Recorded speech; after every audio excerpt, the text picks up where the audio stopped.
Assalamualaikum warahmatullahi wabarakatuh. Kami dari kelompok 2 akan membahas tentang konsep genetik.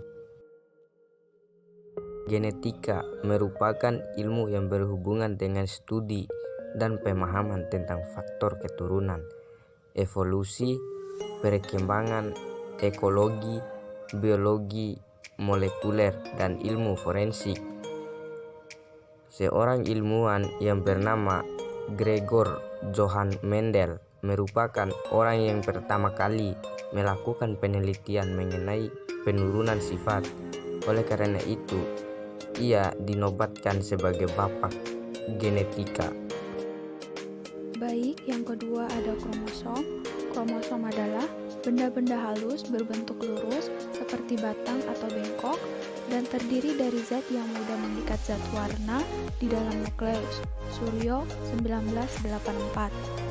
Istilah kromosom dipopulerkan oleh Waldeyer 1888. Asal katanya berasal dari dua kata. Yang pertama ada kroma yang berarti warna dan yang kedua ada soma yang berarti badan. Kromosom tampak jelas pada metafase pembelahan sel, karena kromosom berjejer di bidang pembelahan atau ekuator. Fungsi dari kromosom adalah membawa sifat individu dan membawa informasi genetik, karena di dalam kromosom terdapat gen. Susunan kromosom.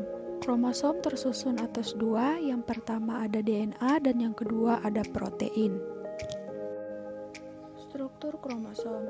Struktur kromosom terdiri dari 5. Yang pertama ada telomer, yang kedua ada kontriksi sekunder, yang ketiga ada satelit, yang keempat ada kontriksi primer sentromer dengan kinetokornya, dan yang terakhir ada lengan. Untuk struktur dari kromosom bisa kita lihat pada gambar di samping. Bentuk kromosom. Bentuk dari kromosom dibagi menjadi 4. Yang pertama ada telosentri, yang kedua ada akrosentri, yang ketiga ada submetasentri, yang keempat ada metasentri. Untuk gambar dari bentuk-bentuk kromosom bisa kita lihat pada gambar di atas. Tipe kromosom. Tipe kromosom ini dibagi menjadi 2. Yang pertama autosom, yaitu kromosom tubuh, jumlahnya 2n dikurang 2. Yang kedua gonosom, yaitu kromosom seks, jumlahnya 2.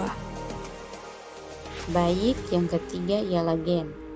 Gen adalah segmen DNA di dalam kromosom yang membawa informasi genetik untuk karakter tertentu. Lokus adalah letak gen tertentu pada sebuah kromosom.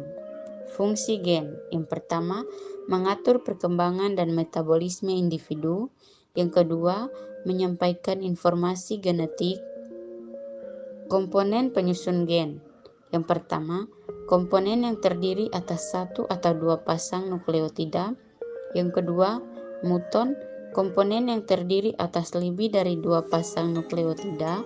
Yang ketiga, sistron, komponen yang terdiri atas ratusan nukleotida, komponen penyusun gen. Macam-macam gen. Gen struktural ialah gen yang melaksanakan pembentukan mRNA. Gen regulator ialah gen yang mengontrol kelompok gen struktural. Gen operator ialah gen regulator yang letaknya amat dekat dengan gen struktural yang diawasinya.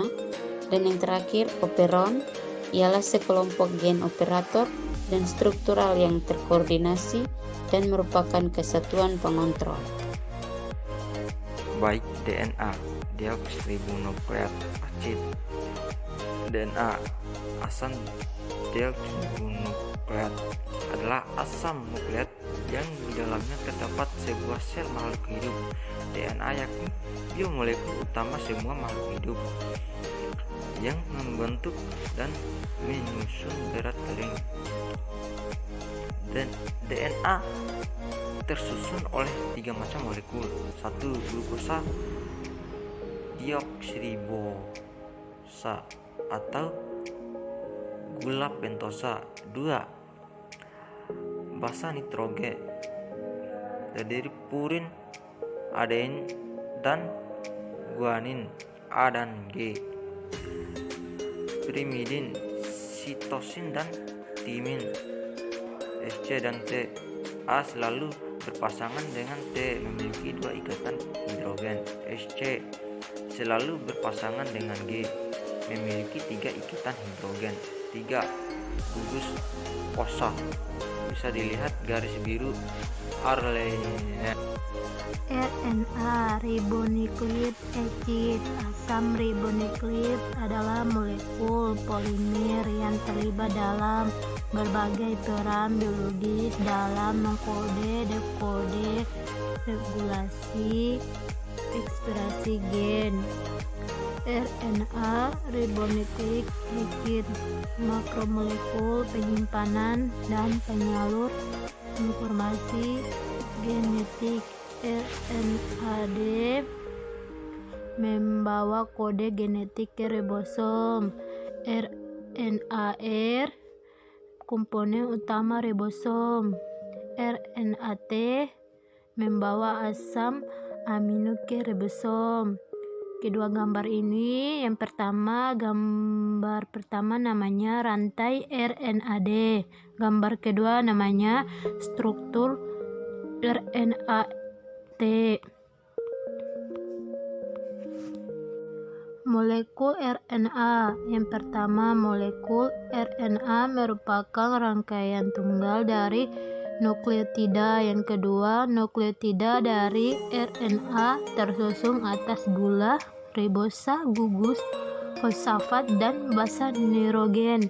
Yang ketiga, basa nitrogen terdiri dari purin, adenin, dan guanin, dan pirimidin, sitosin, dan urasil.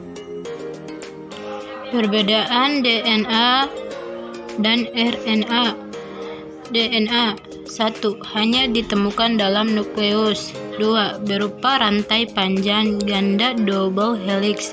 3. Fungsi berhubung dengan penurunan sifat dan sintesis protein. 4. Keadaan tidak dipengaruhi oleh aktivitas sintesis protein. 5. Komponen gula deoksribosa. 6. Basa N, purin, adenin, dan guanin, pirimidin, sitosin, dan timin. RNA 1 ditemukan dalam sitoplasma dan nukleus. 2. Berupa rantai pendek dan tunggal. 3. Fungsi berhubungan erat dengan sintesis protein. 4. Keadaan dipengaruhi oleh aktivitas sintesis protein. 5. Komponen gula ribosa. 6. Basa N, purin, adenin, dan guanin, pirimidin, sitosin, dan urasil. Baik, itulah hasil presentasi dari kelompok kami. Lebih dan kurangnya kami mohon maaf. Wabillahi taufiq wal hidayah. Wassalamualaikum warahmatullahi wabarakatuh.